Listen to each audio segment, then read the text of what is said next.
What's the first thing you do when you've got a list of problems? Do you start with the big one, the little one, maybe put it off till tomorrow? Me? I find a new problem. So this tile here, this single gap in the plantation, to most people probably nothing. For a few of you, an inconvenience. To me, it goes straight to the top of my list called small things that break me, which isn't a small list. Anyway, maybe it was a crow, maybe a lightning bolt, maybe there's no point thinking about what caused it. Why it happened doesn't bug me. This does. Replanting one seed from the 180 something I've just harvested, doing the same job twice, fixing a mistake that didn't need to exist, spending effort where effort should have been unnecessary. That bugs me. I'm not getting into coffee because Pelican Town is crying out for a new barista. This isn't a money thing, it's a performance thing. Well, that's what I'm calling it. Coffee is speed, and speed means faster farming, foraging, trips into town, running away from things in the mines. Speed means good. Speed creates time. So when I discovered speed, not using it became a challenge. I knew if I started, I'd quickly get used to it, so I hid it away, left it there until spring came around. I'll be honest, my first act in spring was to create the plantation, and after being patient for the last 10 days, I'm ready to turn beans into speed. But there's no kegs free. They're tied up making potato juice for Pam. That might not be the worst outcome. I can keep those kegs for making juices and wines. I'll just craft another 4 for coffee. If I pop them outside the front door, forgetting to reload them will be impossible, because, walking out of the front door and straight into a task isn't my style at all. And the sight of 4 kegs right outside the house creates the kind of vibe I'm going for. I stick down a dedicated chest for the beans and get on with the day. Sam wants a largemouth bass, and Demetrius wants 10, which means a few hours in the mountains. And bait for the crab pots means a few hours down by the sea. I return with a full backpack, collect the coffee that's ready, reload the kegs for the morning, sell a few fish, then repeat. Coffee, mail, farming, wrapping up the fishing jobs. I pop into the saloon and say hi to everyone. Sam swaps the bass for a prize ticket, which nets me a fish smoker. Just what I always needed. When I'm back, I deal with the kegs, smoke a bass, make a few bombs. I've not completely forgotten about the desert mines. Then sleep. A normal morning starts with loading up the kegs, then it's the crab pots, the barn, and finally the coop. I haven't made it to the coop, because this can't be right. The plantation can't be ready for another harvest. But it is. I don't think it's a bug. I don't know what I think. Right now, it feels like 180 something coffee beans every other day, all spring and summer. That seems a little excessive. There must be something I missed, or worse, misread. I scrutinise every word on the tooltips, at least twice. That's not enough, so I cross-examine them against the other seed tooltips. Who knows, the beans might confess under a little pressure. What I want is a moment to process what's going on. What I've got are parsnips, garlic bulbs and cauliflowers that aren't going to wait. Time keeps moving. Before I know it, I haven't been to the coop and it's almost midday.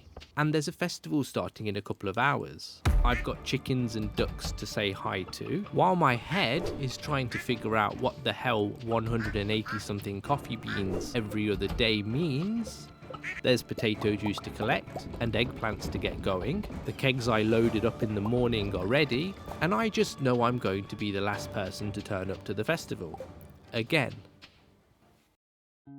It's been a year since the last egg festival. Just saying that aloud is a bit of a wow moment. From what I can tell, it's the same festival as last year's, and I grabbed some strawberry seeds again. Abigail's the reigning egg hunt champ, so when it briefly sounds like I can talk her out of competing this year, yeah, maybe not. Last year I was a rookie, not this time. I take a completely different route. 1 egg quickly becomes 2. It takes a few seconds to find 3 and 4. 5 is a pain to reach, but I've already spotted 6 and 7. 8's over here. Is that it? Wait, under this tree, behind Emily's house? 10. And good enough for first place, which lands me a new hat. But the fez looks better. The fez cost 8,000. I plant the strawberries and sell a few bits, reload the kegs once more, and hope that I don't start dreaming about coffee beans. The next day starts like normal, mail, coffee, then it gets a little different. While I'm working on the farm and notice the kegs are ready for a reload, something stops me. My eyes are trained to spot the floaty icons signalling something needs attention, and my fingers are wired to instinctively move in the direction of floaty icons. But this time my fingers hesitate, like they ask my brain, are you sure you want to head over there? Because reloading the kegs now only means reloading them again in a couple of hours, and there's a list of problems I haven't started addressing. So the kegs wait, and I head out to see what the rusty key unlocks. I head into town first, and Shane's making a movie with Clint and Emily for a Joja competition. Clint gets a bit weird, which usually happens when Emily's around. I get cast as an extra, and everything ends well. Well, less so for Clint. When it comes to the rusty key, I have no luck whatsoever. It's the kind of puzzle I'd prefer to have the answer to, rather than work out. Still, I've managed to collect some useful bits to add to the hoard, and it's been nice to spend a bit of time wandering around.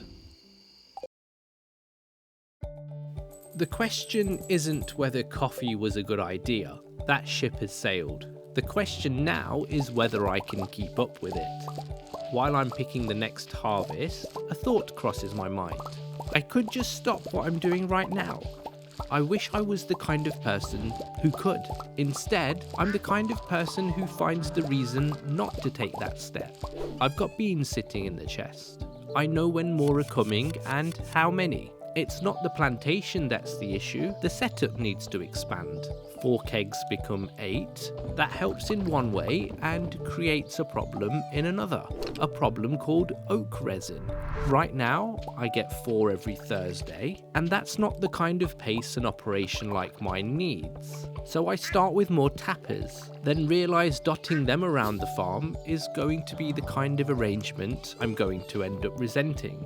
A better option sounds like having the oak trees in places that work for me, and that means planting a bunch of seeds around a farming zone. Once that's done, I head to the desert festival, and it should feel like a break. There's food. Emily and Sandy have some sort of outfit booth that should come with a warning. There are traders, fishing, a race.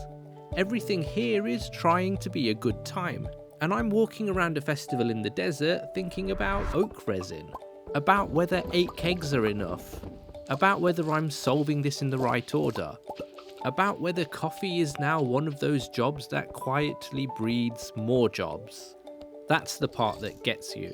The farm doesn't just hand you work, it teaches your brain to start inventing the next version of it. The next day I give the desert mine another go. It's bad. Not a dramatic escape with a slither of health kind of bad, more 30 minutes to kill a slime kind of bad. I'm still too slow, still too weak, still not ready. Those were already annoying. Now I've got a fresh thought following me around saying, well, if you'd sorted the coffee properly, speed wouldn't be the problem, you'd just be weak and not ready. That's all I need to make my first batch of triple shot espressos, which was the point all along. And since the positive vibes are naturally flowing at the minute, isn't the farm starting to look a little shabby in places? On Wednesday, there's no chance I'm heading to the desert for a third day. Not while the farm's in this state. How's today going to be any different? Well, it's going to start with an espresso, which is totally new, and followed by collecting and reloading the kegs. Something less new. After the crab pots and barn, I harvest the new round of beans. While I'm knee-deep in parsnips and garlic, the kegs are ready. I decide to try the trick from a few days ago. Ignore the kegs. Just leave them there. Be that person who can walk past a productive system and not get involved. I distract myself with the trees I planted on Monday. Something doesn't seem right. Some of them look like progress. Some of them look like they've changed their minds. Either way, it's looking like my forest might take a bit of time to arrive. I look for a solution in the place I've learnt to check first, and I hope I found it. Tree fertilizer. I make some, apply it as per the instructions. That keeps me distracted from the kegs until midday. That's when my willpower fails. When Thursday rolls around, the progress on the trees is visible. That's good news. The next natural step feels like more fertilizer. Turns out that's not allowed. Thursday is resin day. 8 kegs become 12, and 12 do a reasonable job. Not perfect, not elegant, but enough to feel the difference. Enough that coffee stops feeling like a fire and starts feeling like a system. That gives me the chance to see if I can work out what the rusty key unlocks. This time I head into the forest and find Shane face down by a cliff edge, asking a question that instantly makes everything I've been obsessing over feel very small. I tell him there's so much to live for, and he looks at me like I've accidentally brought a teaspoon to put out a house fire. We end up at Harvey's clinic. There's talk of counselling in Zuzu City. After that, I keep wandering, chopping wood, looking around, trying to get back into the shape of an evening. That's when I spot the sewer, and inside there's a force field, a statue offering a professional change, and a handy shortcut into town. Oh, there's Krobus too. He's selling a star drop I can't afford, and a scepter that looks far too good to be true. So naturally, instead of feeling richer for discovering something new, I just feel poorer.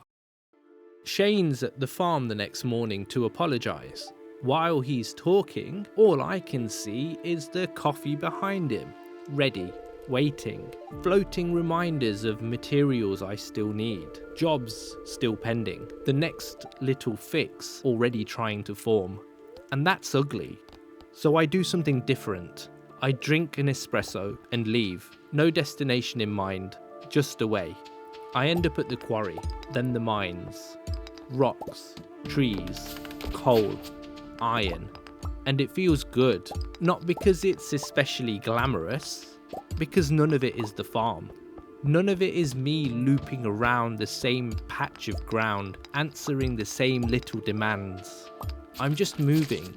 I probably stay out a little later than I should, long enough not to notice the time until the speed buff wears off, long enough to tell myself there's still plenty of the evening left to sort things out on the farm. There isn't. I get back late, read the mail at night, harvest and replant in the dark, and weirdly, it feels lighter. Even another bean harvest feels lighter.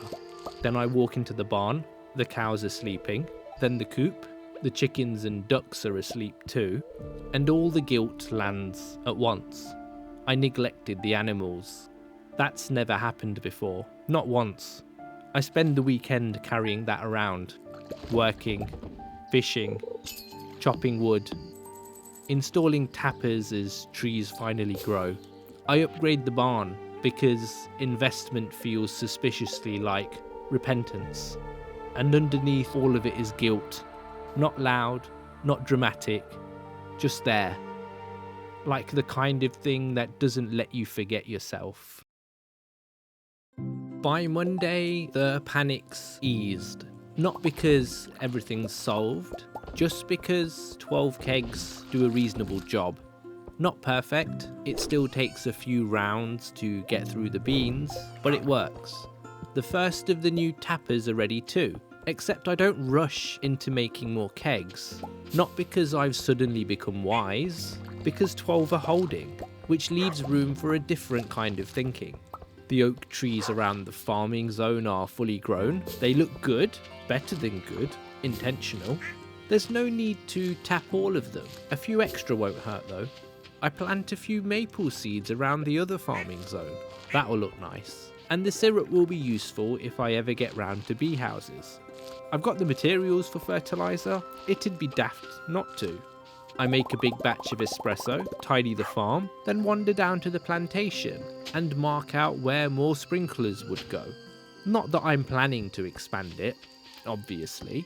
Tuesday feels normal, that's the strange bit. Robin finishes the barn, Marnie still doesn't do business on a Tuesday, Hayley grabs me for a photo shoot, some gifts, some chats. Nothing urgent, nothing spiralling, just a day that feels like a day.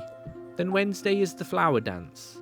A year ago, no one wanted to dance with me. This year, Leah was wondering if I'd ask her. And standing there with her, it hits me. I've spent the last week trying to make life move faster. All the coffee really did was speed up the rate at which I consumed it.